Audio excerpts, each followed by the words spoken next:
हाय। लोकसभा चुनाव 2024 के 7वें चरण में 8 राज्यों और केंद्रशासित प्रदेशों की कुल 57 संसदीय सीटों पर 1 जून को मतदान होने जा रही है। इस 18वीं लोकसभा चुनाव में प्रतिनिधियों का चयन करने के लिए लोकसभा चुनाव 2024 को 7 चरणों में आयोजित किया जा रहा है और मतदान सुबह 7 बजे से शुरू होकर शाम 5 बजे तक चलेगी।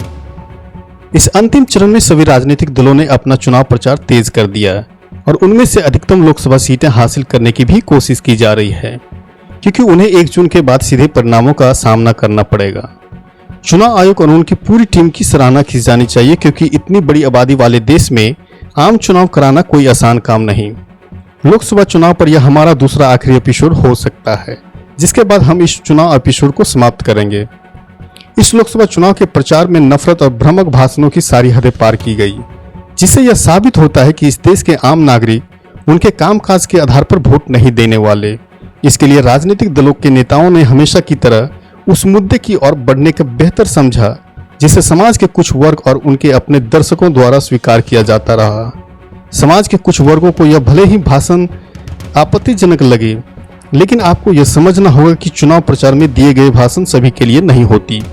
इसलिए मेरे लिए यह कोई परेशानी की बात नहीं, क्योंकि ऐसी व्यवस्था और उनके अपने समर्थकों के लिए है जो ऐसी टिप्पणियां सुनना चाहते हैं। लेकिन साथ ही में इस चुनाव प्रचार में आचार संहिता भी लागू की गई थी, जो स्पष्ट रूप से कहती है कि चुनाव के समय आप किस हद तक सार्वजनिक रूप से अपनी बात जनता के बीच कर सकते हैं। लेकिन इन सभी नियमों को ताक पर रख दी गई है और उस व्यवस्था के विरुद्ध में तमाम तरह की बातें कही गई, जिसके सार्वजनिक जीवन में असभ्य व्यवहार माना जाता रहा हो। बाकी नियमों को कूड़ेदान में उठा के फेंक दिया गया। किसी भी तरह चुनाव जीतने के लिए किसी भी परेशान करने वाले स्तर तक जाने की बात कही जाने लगी। इसका अर्थ यह है कि कोई भी नियम हम पर लागू नहीं होती।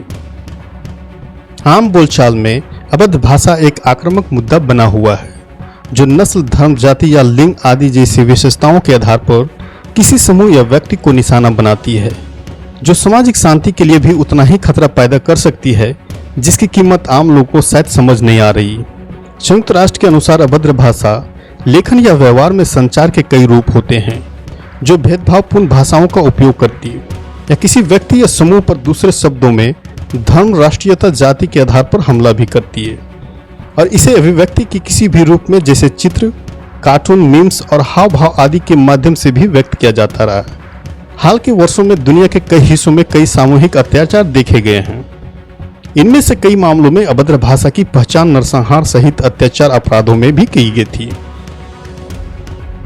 जबकि नफरत फैलाने के लिए सोशल मीडिया और डिजिटल प्लेटफॉर्मों का इस्तेमाल जमकर की जा रही है, तो ऐसे में सबसे बड़ा सवाल यह है कि इस प्रकार की नफरत फैलाने वाली जैसी भाषाओं या व्यवस्थाओं को रोकने की जिम्मेदारी किसकी थी?